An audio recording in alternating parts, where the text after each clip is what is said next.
Good morning, class 6. We were dealing with chapter 8, body parts. So today we will continue with that chapter only. So all of you take out your science book, which is Science NCERT, a science textbook for class 6. Now open page number 69. As we had discussed ball and sockets, points and pivotal joint in our last class. So today we will start with the hinge joints. Okay. Now see, open and close a door a few times. Observe the hinge of the door carefully. They allow the door to move back and forth. Hinge joint means in this what there is an activity in which you have to open or close a door for few times. Then what you will observe? You will observe the hinges of the door which allows the door to move backward as well as forth also. Now see activity 3. Let us look at the kind of movement allowed by a hinge. Make a cylinder with cardboard or thick chart paper as shown in figure 8.5. Attach a small pencil to the cylinder by piercing the cylinder at the center as shown. Make a hollow half cylinder from cardboard such that the rolled up cylinder can fit inside it easily. The hollow half cylinder with the rolled up cylinder sitting inside it allows movement like a hinge. Try to move the rolled up cylinder. How does it move? How is this movement different from what we saw with our constructed ball and socket joint? We saw this kind of movement at the elbow in activity 1. What we have constructed in figure 8.5 is different from a hinge, of course, but it illustrates the direction in which a hinge allows movement. The elbow has a hinge joint that allows only back and forth movement. Can you think of more examples of such joints? Now, what is there in activity 3? And in activity 3, what you have to do? You have to make a cylinder with a cardboard or a thick chart paper. After that, you have to attach a small pencil just by piercing that cylinder. Okay, piercing means making a hole. Then make a hollow half cylinder from cardboard such that the rolled up cylinder can fit inside it. After that, what you have to do? We have to take a cardboard and make it a half hollow cylinder so that our previous cylinder can get fixed into it. Okay. After that, the hollow cylinder with the rolled up cylinder sitting inside it allows movement like a hinge. Then what you will notice? You will notice that the hollow half cylinder with rolled up cylinder sitting inside will allow just a hinge movement. Try to move the rolled up cylinder. Will it move? No, it will not move whole. Okay. After that, try how does it move? How is this movement different from what we saw with our constructed ball and socket joint? Ball and socket joint means क्या था? Ball and socket joint allows a movement in all the directions, but in hinge there is not a movement in all directions. It is a movement in the backward as well as forth only. Okay, we saw this kind of movement at the elbow in activity 1. Yes, what we have constructed in 8.5 is different from hinge, of course, but it illustrates the direction in which hinge allows movement. Then the elbow has a hinge joint that allows only a back and forth movement. Can you think of more examples of such joints? Means that जो हमारा elbow है, The elbow has a hinge joint which allows only a back and forth movement. Like that only we are having a hinge movement at our knees also. Like, okay. Then our next joint is fixed joint. Some joints between bones in our head are different from those we have discussed so far. The bones cannot move at these joints. Such joints are called fixed joints. When you open your mouth wide, you can move your lower jaw away from your head, isn't it? Try to move your upper jaw now. Are you able to move it? There is a joint between the upper jaw and the rest of the head which is a fixed joint. We discussed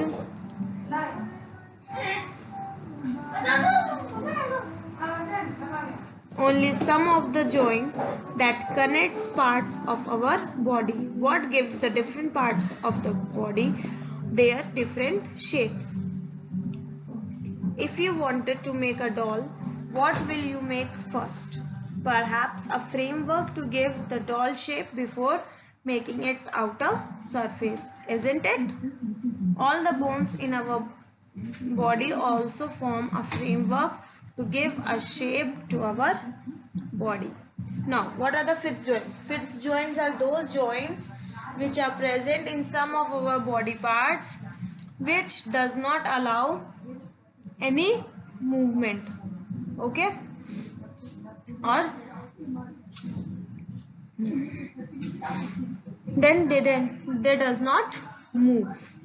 Now when you open your mouth wide, you can move your lower jaw away from your head, isn't it? When we open our mouth, then we can move our lower jaw, but we can't move up our upper jaw. Now, are you able to move it? Upper jaw we can't move it, but the lower jaw we can move it. You can also try it, yours. Okay. Then there is a joint between the upper jaw and the rest of the head which is a fixed joint. Yes, there is a joint between the upper jaw and the head which doesn't allows a movement, or it has a fixed joint, due to which when we open our mouth wide, our upper jaw doesn't move. We discussed only some of the joints that connects the body parts. We discussed only some of the joints which connects the body parts. Yes, till now we have discussed about the sum of the body parts which connects our body. What gives the different parts of the body different shapes? What gives the different parts of our body that they are different shapes? You can take an example of a doll also. So now, if you have to make a doll, then what you will do first? You will make first a framework to get the shape of a doll. Okay, like that only our bones, the bones present in our body also form a framework to give a shape to our body. Okay. Now turn to the page number 70. Now see the blue box on page number 70. The human skeleton is composed of around 305 bones at birth. The number of bones in the skeleton changes with age. It decreases to 206 bones by adulthood after some bones have fused together. Now, when a human skeleton means our body is composed of around 305 bones at the time of birth. When we take birth, then there are 305 bones present in our body. But as we grow up, the number of bones decreases, or they fused in there with another bone. They get fused together with another bone, and which becomes 206 at the adult age. Okay. Now this framework is called the skeleton. How do we know that this is the shape of a human skeleton? How do we know that the shapes of the different bones in our body? We can have some idea about the shape and number of bones in some parts of our body by feeling them. Our body, one way we could know this shape better would be to look at X-ray images of the human body. Now, the framework which we will make for making a doll, okay, that framework is called a skeleton. Like that only is the framework of our body is known as skeleton, and skeleton is a framework consists of bones.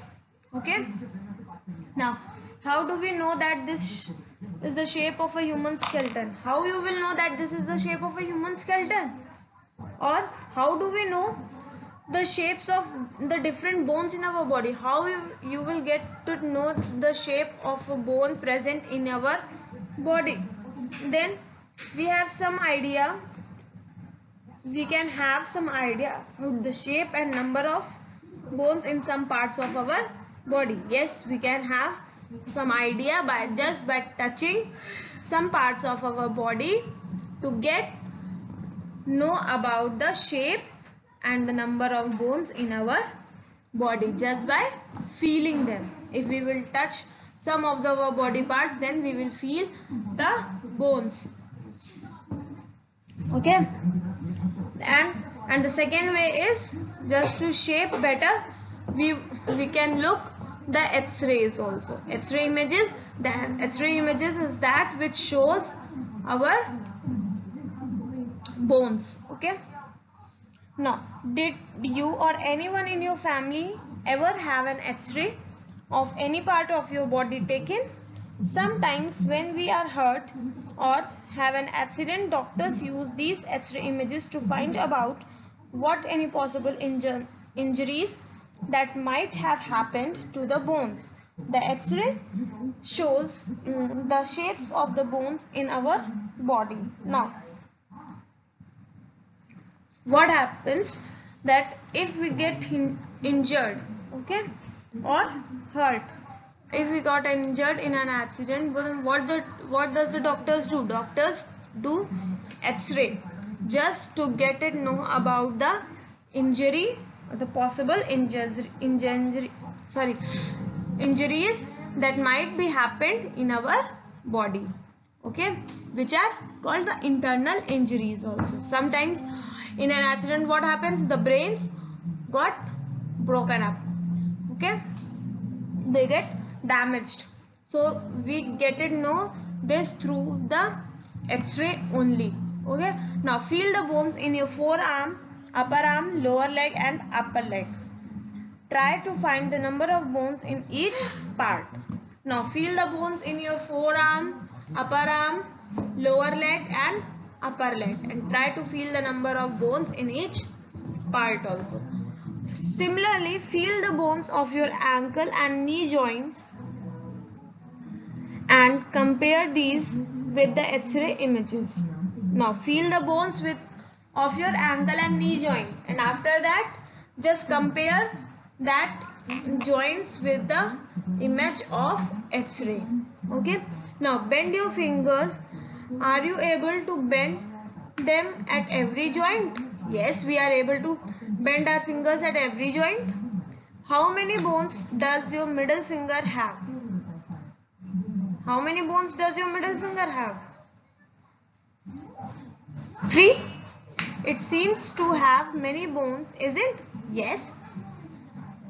Is your wrist flexible? Is your wrist flexible? Yes, our wrist is flexible because it can move in any direction. Okay. It is made up of several bones called carpels. Now, it is made up of several small bones. The small bones are known as the carpels. What will happen if it has only one bone? What will happen if it has only one bone? Then we will not be able to bend our finger. The small bones which are present at our finger, which are known as carpals. If it will be only one, then we will not be able to bend our finger. Okay. Now activity 4. Take a deep breath and hold it for a little while.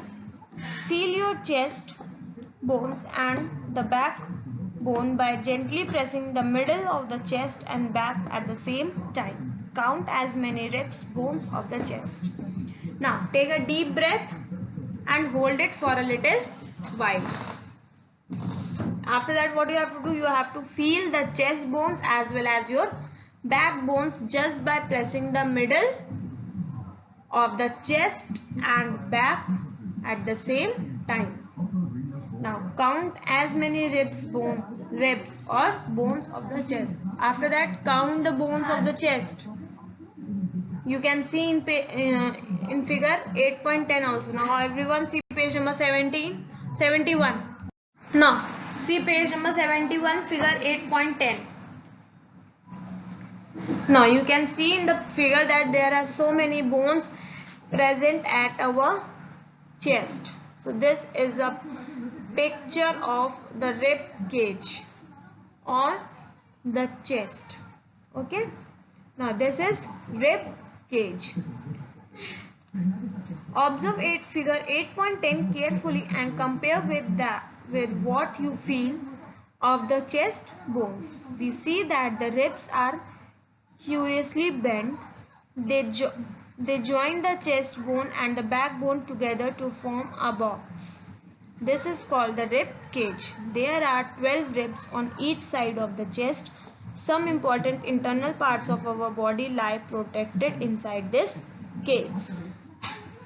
Now, observe figure 8.10.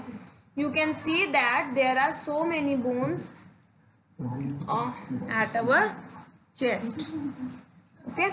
Now, that bones are known as the rib cage because they curiously bent, which joins the chest bone as well as the backbone together just to form a box. You can see in this figure also that the chest bone as well as the backbone both are joined and it is forming a box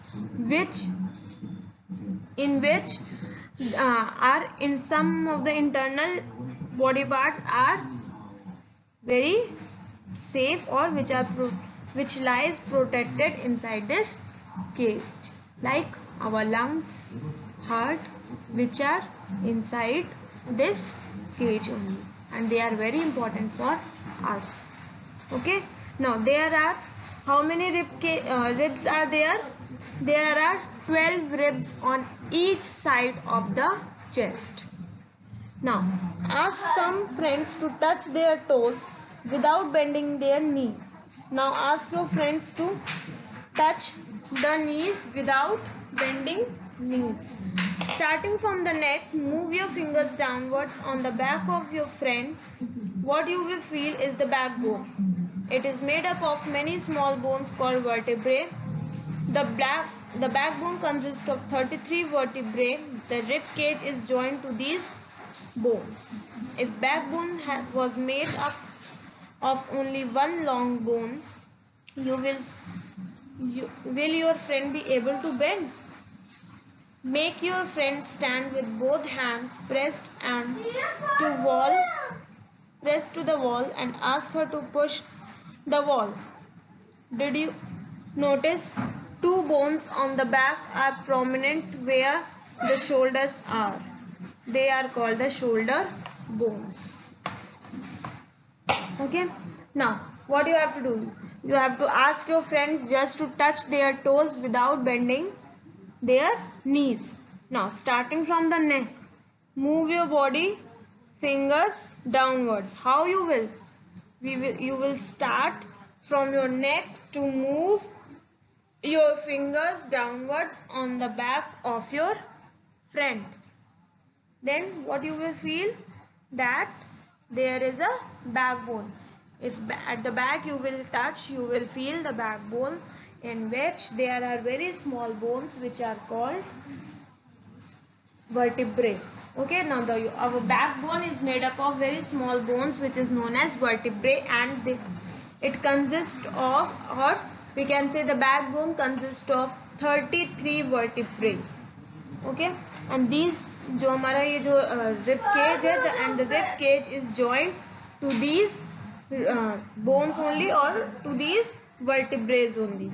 Now suppose if backbone was made up of only one long bone, अगर हमारी ये जो backbone है ये 33 vertebrae को consist करने के बजाय सिर्फ एक लॉन्ग बोन से बनी होती तो क्या होता? Will you be able to move down or downwards? No, you will not be able to move downwards. Okay.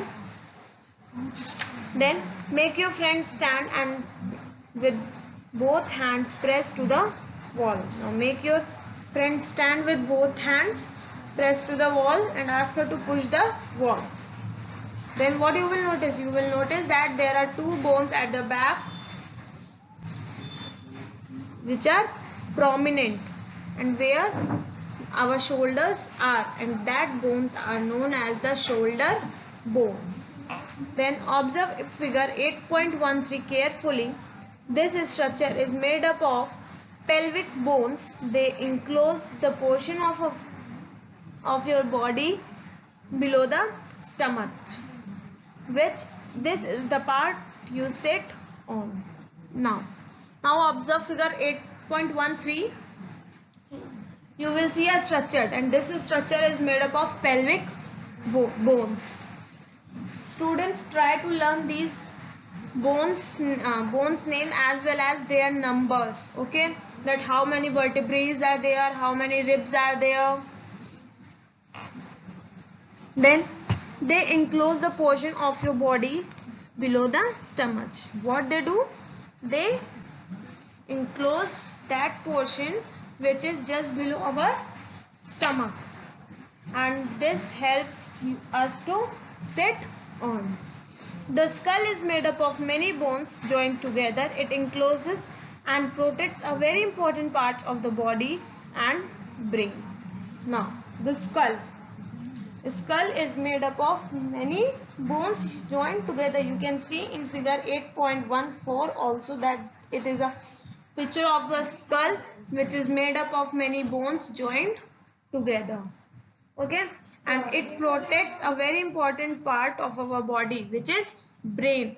Now as the rib cage protects our lungs and heart, like that only our जो skull है, the skull protects our brain, which is also a very important part of our body. We discussed many bones and joints of our skeleton.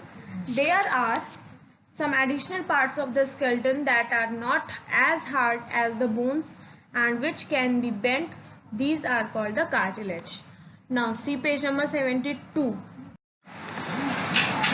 Now there are some additional parts of the skeleton that are not as hard as the bones and which can be bent. These are called cartilage. Yes, there are some additional parts in our body which are not hard as our bones. Okay, and they can be bent also. That body parts are known as the cartilage. Now feel your ear. Do you find any hard bony parts that can be bent? There do not seem to be any bones here, isn't it? Do you notice anything different between the earlobe and the portions above it? You press them between your fingers. Now what you have to do, you have to feel your ears, the upper part as well as the lobe. Lobe is the lower part of the ear. Now in the upper part you will feel the cartilage or the hard bony part which is bending, or that we can bend, but at the earlobe there is no cartilage present. Okay, you can feel it also.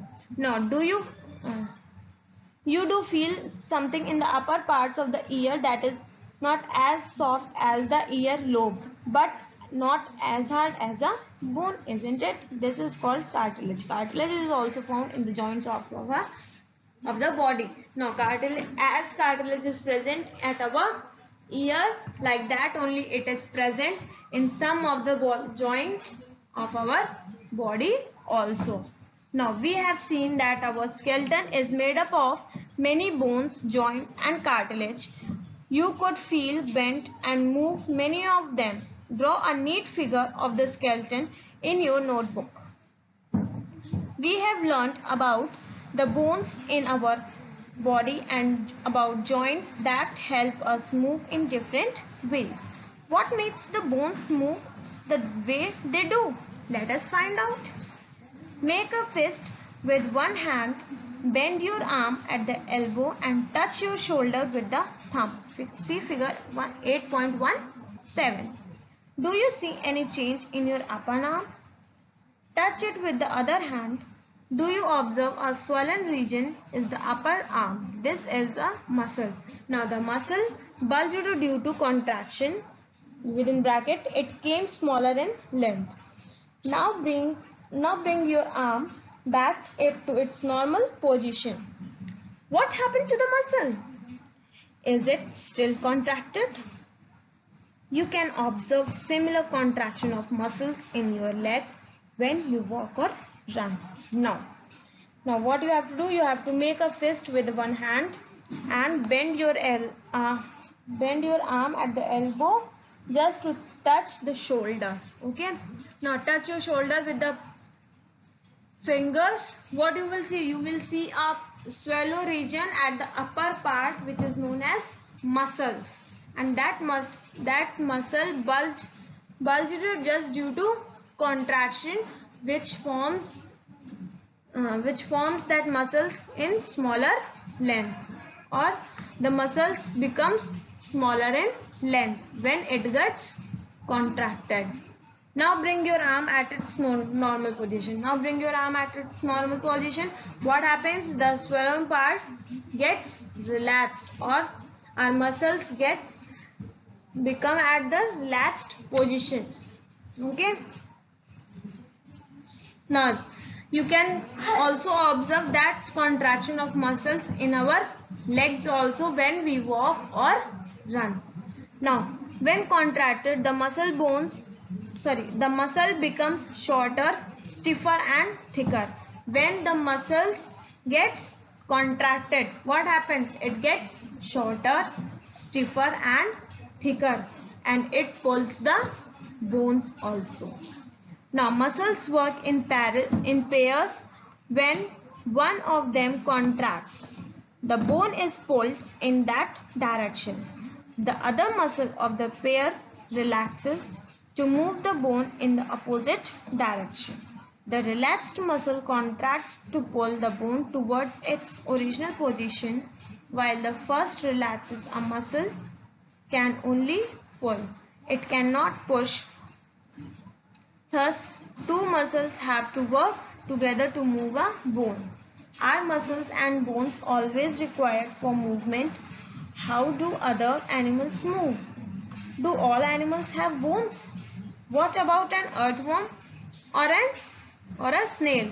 Let us study the manner of movement, that is the gait of some animals. Now, muscles always work in pairs. When one muscle gets contracted, then what happens? Then the bone is pulled in that direction. When the muscles are contracted, then the bone is pulled in that direction only, and the other muscle of the pair, what does it do? It relaxes. Okay, then to move the bone in the opposite direction, the relaxed muscle contracts to pull the bone towards its original position. Now when we have to move the bone in the opposite direction, then the relaxed muscle contracts just to pull the bone towards its original position. Now while the first relaxes, okay, when the first one is relaxing, then the second one contracts to pull the bone towards the original position. A muscle can only pull, it cannot push. A muscle can only pull, it cannot push. Thus, two muscles have to work together to move a bone. Now, as there are muscles work in a pair. With that, the muscles have to work together just to move our bone. Now, are muscles and bones always required for movement? How do other animals move? Are muscles and bones always required a movement? Yes, they always require a movement. How do other animals move? Because there are some animals who don't have bones. How do they move? They crawl. Now, see page number 73. What about an earthworm or a snail? Let us study the manner of movement, that is the gait of some animals. Now, what about the earthworm and the snails? As they don't have bones, how do they move? Let us study the manner of movement, which is called the gait of animals. No, the gait of animals we will discuss in our next class. Okay, for today only this much. Thank you class. Your homework is to revise the taught portion. Okay.